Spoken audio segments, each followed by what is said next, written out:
Hello everyone, my name is Cake Sauce, and this will be my official submission video for Summer Games Done Quick 2015. I run Wings of V, and today I'm going to show you an explained run of Angel Turbo Any%. This is the category which I wish to submit, and it's going to be the fastest category that you can do for the game at this point in time. So a couple things. First, you got to make sure that you're on patch 1.08. Doing so will permit the use of a couple glitches and skips to get the fastest possible route through the game. Next, we do have to make sure that we load a save state from a point in the game where we have demon form unlocked, just like so. Then we're going to F2 back to the main menu, and then we're going to start our run. So we pick a save, we go to Angel for the easy difficulty, we do Purified for all weapons unlocked, and Turbo, which will put the game at 25% game speed. So with these options and settings selected, we are going to be ready for the fastest possible run. If you guys haven't seen Wings of V before, it is a 2D platformer game made by Solgren. He's the developer who made I Wanna Be the Boshi, which is well known for being a very difficult platformer, and Wings of V holds up to that reputation quite well. I myself died about 7,500 times before I beat it the first time, and it took me about 53 hours of gameplay, so it's pretty tough. This is going to be on the Angel difficulty, which is a little easier, and that's just so we can get through the game the fastest possible, so enemies have less HP, bosses included, as well as for a couple of skips that you can only get because of some of the mechanics that the game uses in Angel mode. The main idea for this game to get a fast time is, I mean, there's a couple tricks and things you can do. There's a couple of frame perfect things you need to pull off, but for the most part, it's just not dying, not doing anything stupid. Just trying to play as flawless as possible, of course, because it is kind of a difficult game. Just, you know, surviving is the best way to ensure you get a good time. This spot right here is just a portal. You got to kill the enemies that come out of it, and it'll lower the health of the portal, as you can see at the bottom of your screen. And there we go. Our little angel friend will drop a feather for us, and that feather is going to unlock the ability for us to flutter.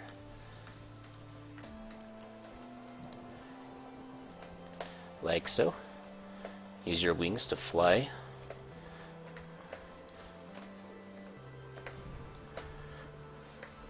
Here we're going to try to one-shot a couple of these enemies. There we go.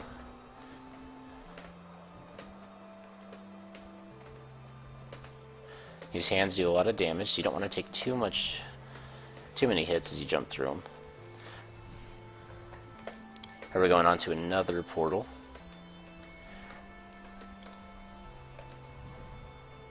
That was really good RNG right there. This part, there's a little bit of RNG on where the fire guys, those guys who just kind of appear in portals, they can go at different spots around the screen at random, and if they get closer to you, of course, you can save time by killing them faster. So,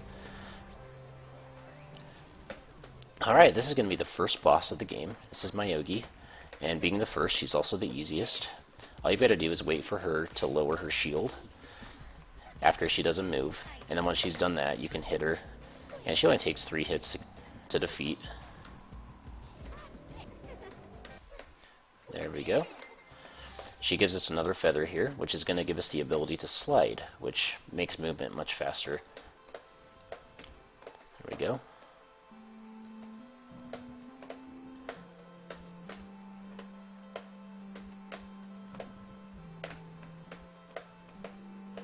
This part right here, we just got to hit this switch over to the left-hand side, and then wait for the little eyeballs to finish draining out, and then we slide through the door we opened.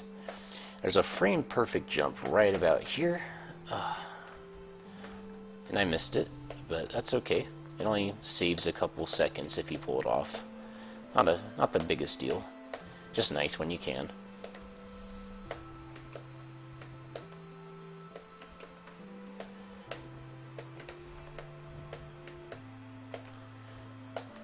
This section's a little tricky.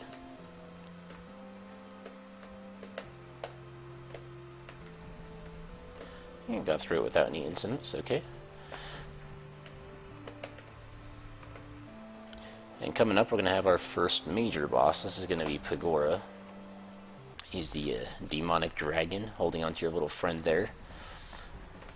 And he's got a little bit of RNG to him depending on which moves he selects, and we are getting the best move that we could possibly get. He just kind of sits here right above you, so you can finish him off really quickly. He does do a couple moves where he comes down and attacks quickly and then leaves, and so you don't get as much of a window to hit him. But that was perfect luck right there. That was really good. Okay, this section here, Terrestrial Veil, this is where you're just falling through the sky towards the Earth. And so as you fall, you have free movement in all four directions, and you just got to dodge these rockets that are coming up at you, and you need to take out the gun turrets that are floating through the sky. So as you do those things, you're just going to get towards the land, which we'll be at in just a moment. So there's a bit of RNG here too, depending on where these gun turrets spawn, if they're together, if they're apart, if they're across the screen from where you are or not. But for the most part, it's usually pretty good. Okay, so you may have noticed during this run so far, there's little pink and yellow and red circles that you click on. Those are save points, just like that one right there. And save points, they will restore your health, they will kill enemies that were chasing you from a previous save point, and they also provide a place where if you die, you respawn back at them. And so this save point right here is an important one. What we're going to do, I guess that's a demonstration right there. It reloads you right there after I died. But we're going to be using this save point to do a save warp, or we can respawn. You can just kill yourself at any time to respawn, and you'll appear back at that point. So, we also just got a feather, which gives you double jump, which allows for more mobility.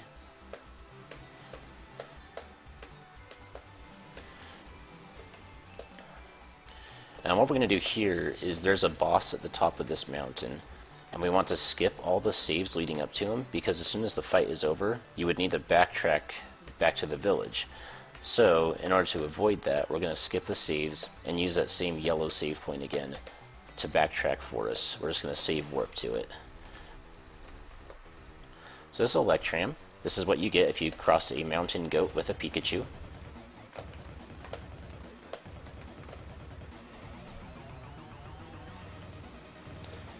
So right now he's doing his enrage attack, where you've heard him a lot, so he's getting mad.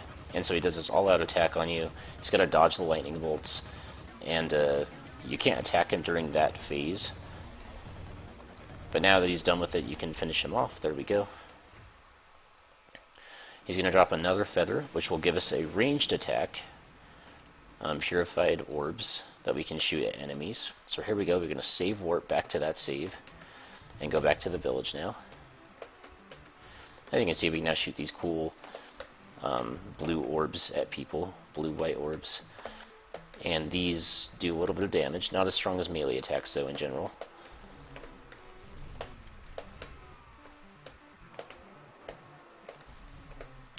Okay, so this part of the game is it's considered the hardest platforming section by most speedrunners of the game, myself included. There's a lot of little places that are tricky that you can mess up on and lose a lot of time if you're not careful, and like I just did. And doing it on turbo especially is pretty tough sometimes, but I can usually get through it fairly fast, so let's hope we get some decent performance here. There we go.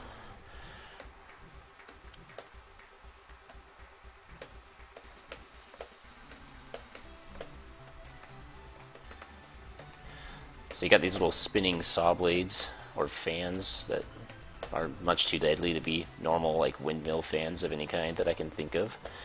They do a lot of damage to you, so you got to be careful with those. Sometimes you'll want to tank them to get through certain places faster than other times. But one of the big tricky things about this game in general is if you get hit like mid-air or something, you get stunned for a second, and then you can't control your character for a split second. And so sometimes if you get hit at the wrong time, you can, fall onto a spike or something, which would instantly kill you. And so that's kind of what makes this section a little tricky, is you got these rock throwers who throw things at you, you got these wasps who throw spittle at you, and if one of those hits you at the wrong time, it can spell your imminent demise.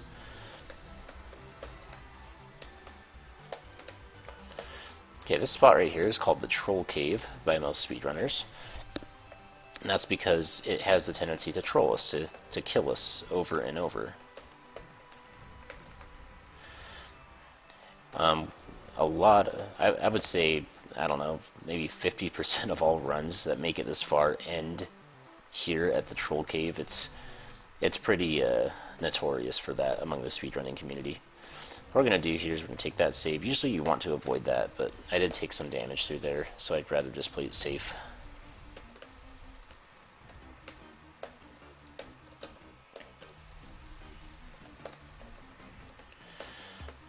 So Amethyst here, she's our elemental boss. She's a fallen angel, basically, who doesn't have her wings anymore, and then she got possessed by demons, and she has mastery of these elemental arts. She can throw fire and ice and lightning and wind at us, and she's got this crazy death beam that she shoots at you, which can basically one-shot you, so you gotta be careful to not get hit by that. Here's her water attack.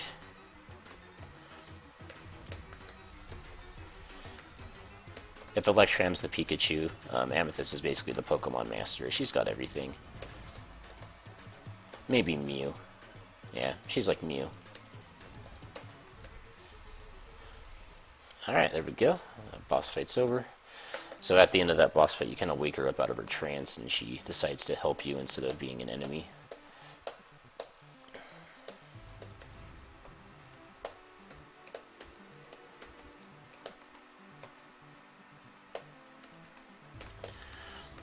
Alright, so coming up here is going to be our first major skip of the run. So we're going to take this save here, which is important, and then we're going to hike up to a fairly high point on this mountain up here. Basically how this works is we're going to use the life orb mechanic that you get in angel mode we're going to F2 in the middle of that, and then it's going to warp us out of bounds. It's got some relation with the save point that we grabbed underground, and then where we jumped off and fell, and then interrupting that by going back to the main menu and loading back the save. Puts us out of bounds here into Sinister Grottos, which is exactly what we want. That saves about 40 seconds of platforming on Turbo.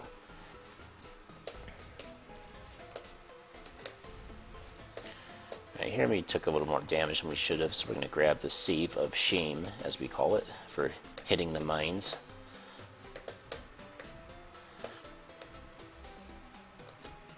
I grab this save here. This part's kind of important. So this is going to be a major boss. He's actually really fun. I suggest if you play this game, please play him, but we're going to be skipping him for the purposes of this run. There's another glitch here that we can take advantage of. See if we can get it. This one's kind of a frame perfect glitch. It's fairly difficult to pull off sometimes. See if we can get lucky. Sometimes I get it pretty quick, sometimes it takes forever, of course. The fight with the boss lasts about 60 seconds of normal time, so it'd probably be like, what, 45 seconds or so of turbo. So as long as we get it before that, we'll be in good shape. That was really... There we go, we got it.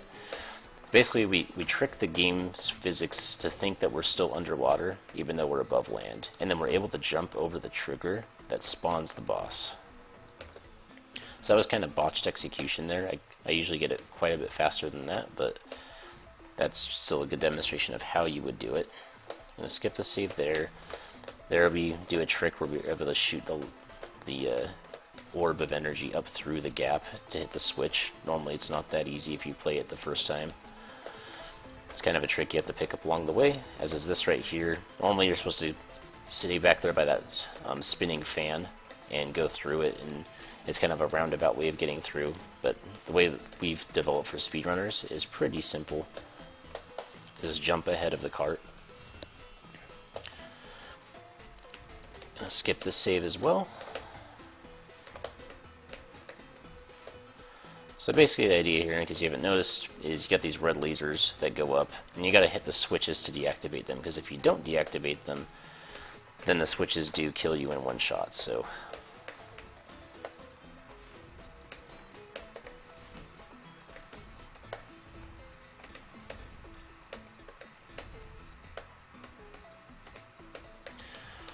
Gotta wait for this minecart here. There we go. Alright, this is the tack tactic. A former speedrunner, Tachyon, came up with this one here. You just jump all the way ahead of the minecart and use the angel platform to get up. It saves a good 10 seconds or so of waiting for the minecart. It's a faster way to do that section.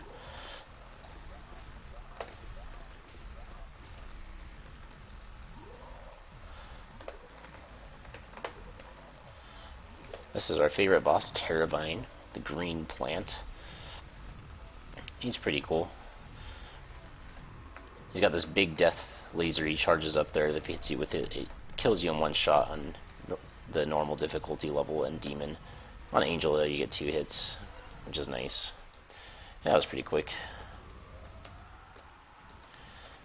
So we got the toolbox, which allows the miners and you to get out of the cave at the end. They build the stairs for you to get up and out, which is nice of them. So I'm going to come over here and we're going to talk to Amethyst, who's now nice. And we go to the underworld, because we're in pursuit of the demon lord who we set loose on the world. Trying to save the world before bedtime. That's what V does best. Notice there how all those enemies die just by grabbing the save point. It's pretty nice how that works.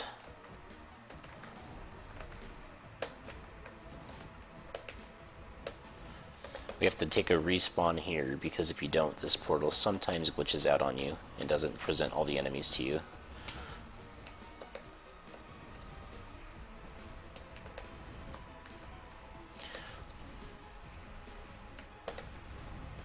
That was pretty quick. This feather here will give us the ability to dash once you pick up a wing that's in the air. So I'll show you that in a minute. It's pretty cool. So there's a feather, that little thing. You pick that up and you can dash really fast.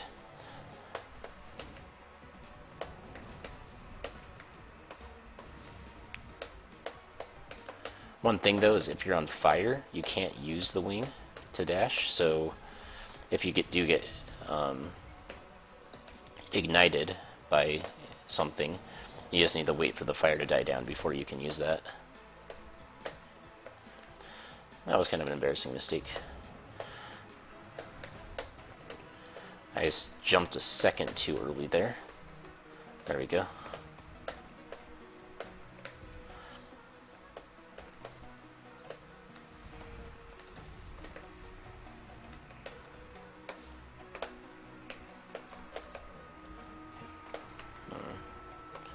There we go. Okay.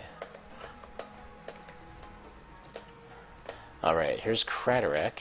He was a really fun boss to play, and again, I suggest you play him normally. However, in this run, we are going to use a glitch to do a lot of damage to him really quick without taking damage ourselves.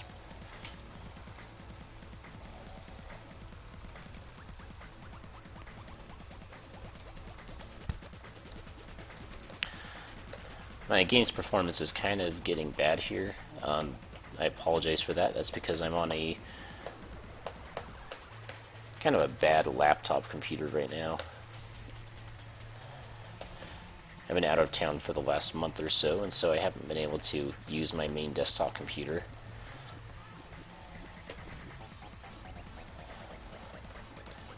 Normally this fight does not lag like this though. There we go. So we're able to keep those, just able to dodge the little worms there and finish them off pretty quickly. So now we're on the Underworld Part 2. So the idea here is we have to collect 3 keys for 3 doors that are in the next section of this stage. So you gotta defeat the little guardians, get through the gate, and grab the key. And then we'll, of course, save warp back to the middle, so we don't have to backtrack at all. Solgren liked to put the little saves at the end of these paths to deceive you into thinking that you had to actually take the save and then backtrack, when in reality you could just hit the respawn button and save a whole bunch of time. Silly Solgren, tricks are for kids.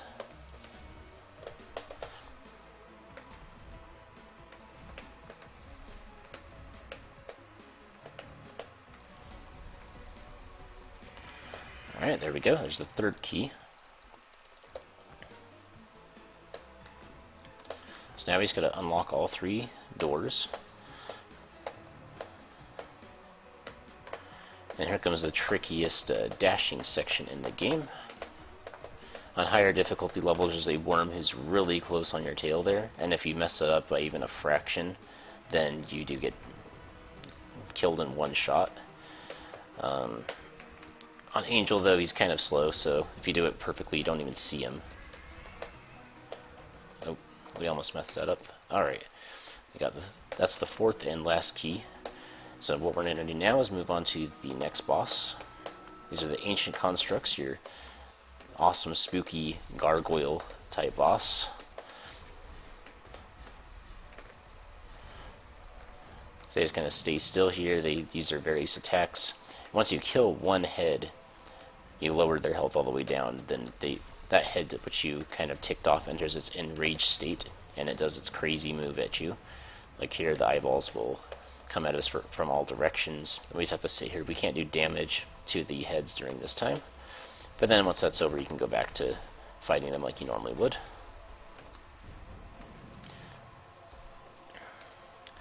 On Angel mode, the fastest way to beat this boss is to go left, right, left, until it's dead. On other difficulties, there's a different pattern to it, which is faster.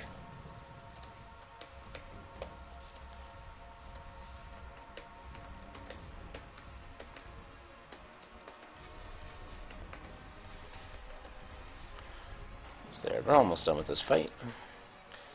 So to dodge the sine wave here, or just get hit twice, because I'm bad. Alright. Nice. So now we're going to enter the fortress here, the Acropolis of Anguish. Basically the castle, I guess, which prevents you from getting to the demonic realm where Jeh'Oul, the evil demon lord, lives.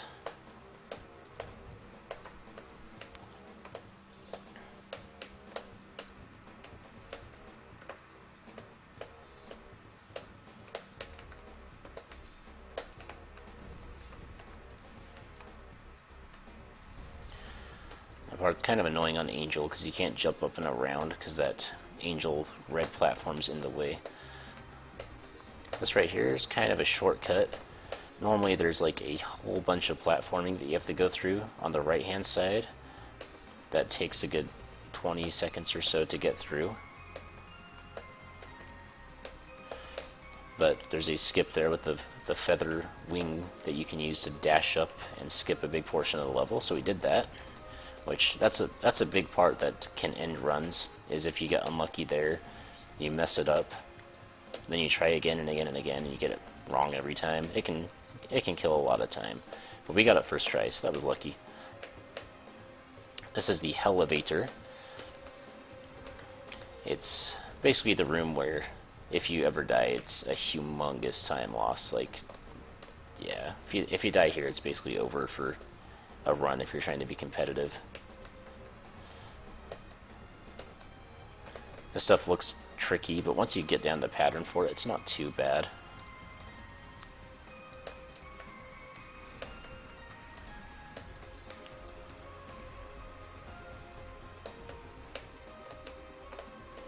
This is the grabby hands room, as we like to call it, because there's a lot of grabbing hands.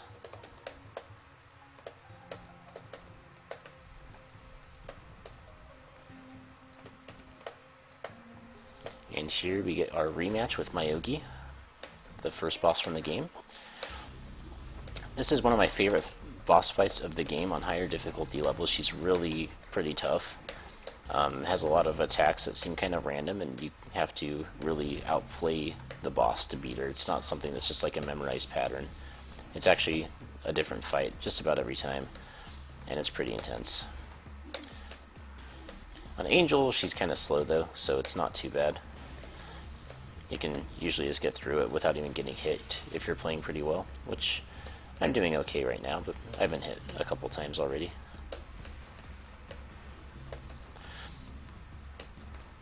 Again, dropping some frames here. That's because of my laptop computer If you did watch my other videos from before on my main computer when I streamed, the game runs very smooth throughout the entire thing.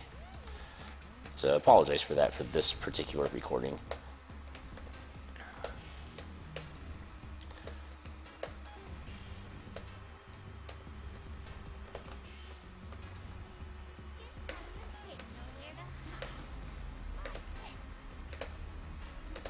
So now she's enraged. This is usually on higher difficulties where this fight gets ridiculously hard. Really fun boss and like overall. Myogi is awesome. Alright, right here we're going to do a cutscene skip and fall through the fire, which disappears right in time, which is kind of a cool trick. Alright, now we're moving on to the next section of the game.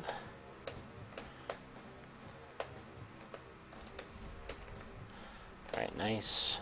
Here we have to dodge these little slug things that come racing towards you. It's okay if you get hit a couple times there, of course. It's just faster if you don't get hit.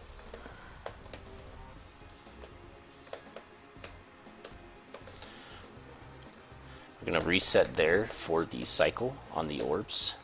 I guess I haven't mentioned that very much in this run, but sometimes you do just want to reset in order to get a cycle on how the RNG of the room or whatever plays out. Okay, let's do that again. There we go. This right here is kind of precise if we can get it. It's called the Oga skip. For the speedrunner Oga, he kind of came up with it. Right there, we got it. If you just do that section perfectly quickly, you can get through those death orbs without incident just by jumping through them. Otherwise, you have to wait for a cycle for the spin around for a second for an opening to appear.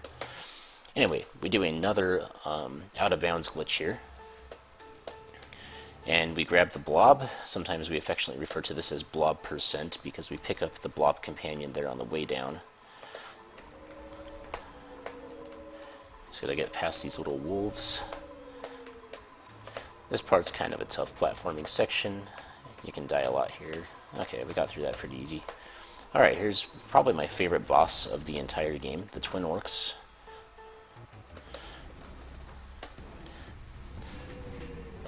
The quick kill strat for it on Angel is kind of boring, but if you fight these guys on higher difficulties and use the traditional old school tactics for beating them, this fight is really fun. It's pattern based, but it's still, things can catch you off guard. It's a lot of fun. I suggest you play it if you haven't done it before. Even if this game is really hard for you, I suggest you go as far as you can up until you hit these guys and then play them. And if you're still sick of it by then because it's too difficult, good time to quit is after that. But until then, the orcs are the best.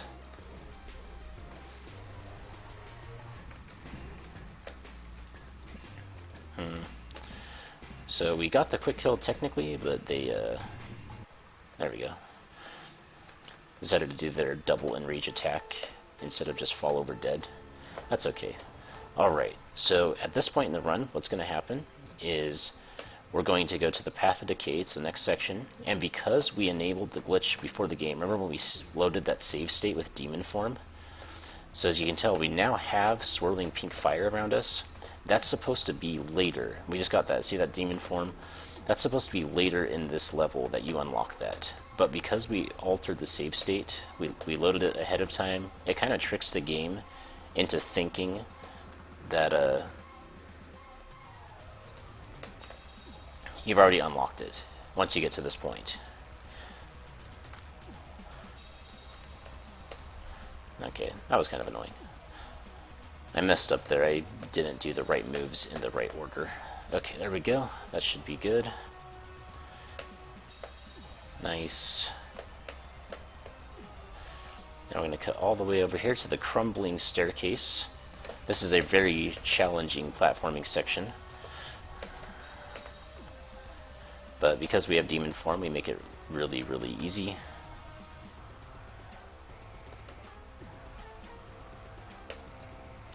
So let's grab the save and respawn there.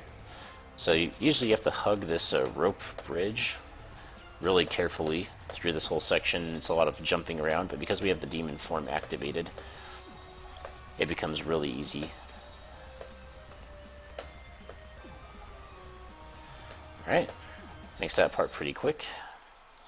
This is the feather where you usually do unlock demon form, so that's how much of the game we just skipped with demon form when we weren't supposed to have it.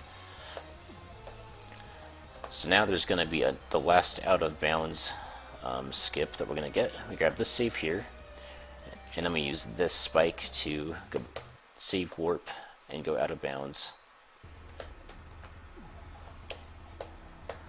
And this is the biggest skip in the game, because what's going to happen here is we're actually going to skip an entire boss, as well as an entire platforming section. So it's a big skip.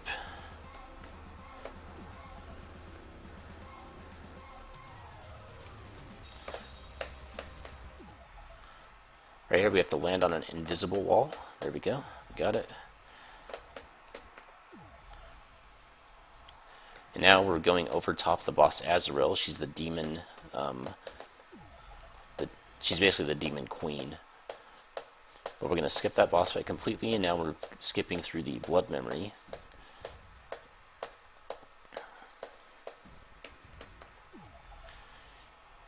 And we're getting all the way to the demon lord himself, Jeh'Oul, for the first major boss fight here. It's basically there's only 2 more boss fights left in the game.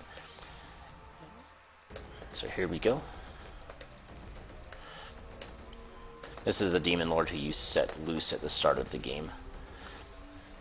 So now it's time to get your vengeance on him. So the funny thing about this fight is typically Amethyst here, your friend, isn't in this fight, but because of the glitch that we used to get here with the demon form out of bounds trick, for some reason she accompanies you. I don't really know why that happens, but it does. So it's kind of funny that she is just hanging out with you during this fight. She doesn't do anything. It's just basically comic relief that she's here.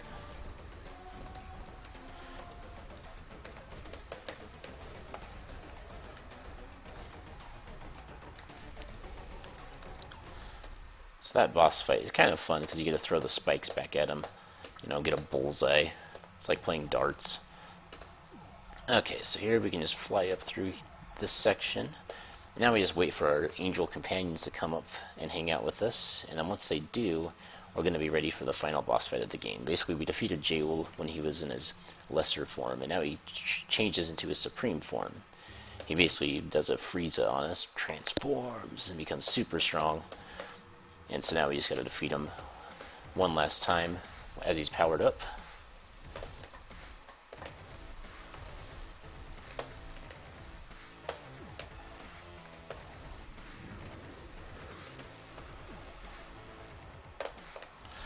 Alright, there we go. So he does a little thing where he dives, and then Amethyst freezes him with her ice.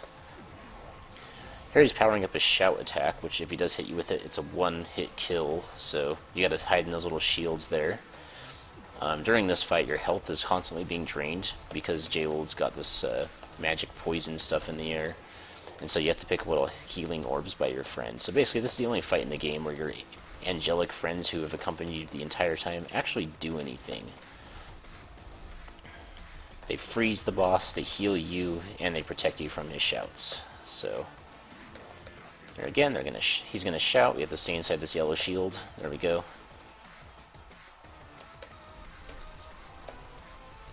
We're gonna tank this because it's on angel mode. We can tank the hit and just get some extra damage in.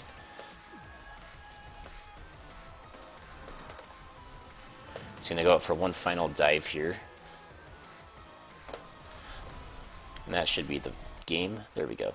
Normally that would be time right there for real time, so the run is over.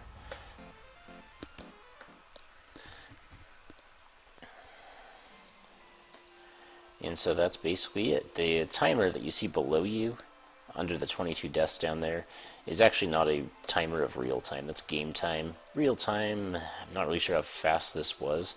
I would expect this is somewhere around 33 minutes or so, but I could be wrong. Frame rate could have played a big difference in that, but anyway, that's basically the entire run. That is the end of the game.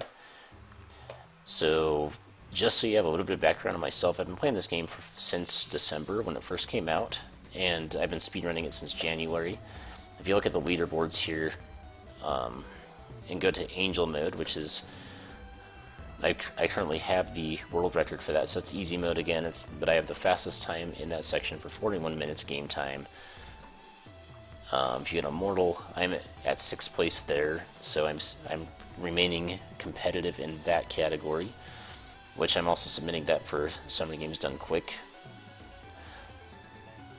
But yeah, I've been playing this a lot, grinding it quite a bit to get to this point, and the one I just showed you is basically a route in a category which has only recently been discovered, because that demon form glitch where you get that early and you can skip a big portion of the platforming on Path of Decay, that's a very new find, and like, we've known it existed for a while, but we couldn't get it consistent. And so the thing where you load the save state beforehand, that's new.